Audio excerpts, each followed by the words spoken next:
अस्सलामुअलैकुम dear viewers. इज़दवाजी ज़िंदगी के मसाइल पर मबनी आपके फेवरेट चैनल मैटल लाइफ से मैं हूं प्रोफेसर शब्बीर अहमद।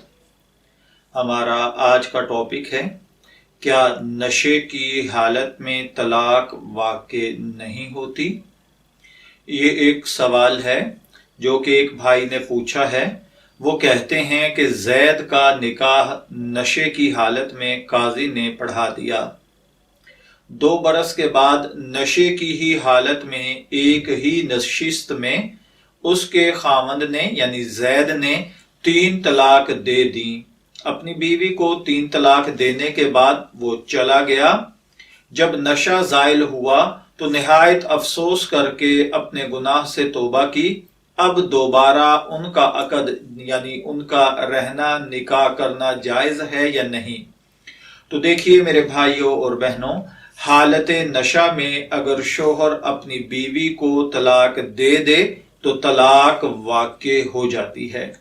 उलमाए अहनाफ के नजदीक अगर शोहर ने 3 तलाक दी हैं नशे की हालत में या गैर नशा की हालत में, तो ये औरत अब इस पर हराम हो जाएगी।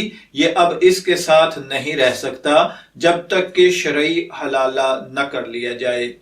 शरई हलाला क्या है, इस पर मैं डिटेल से वीडियो बना चुका हूं, आप वहां देख सकते हैं।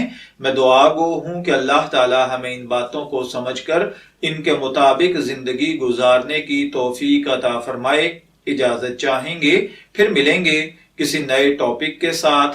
तब तक के लिए अल्लाह हाफिज।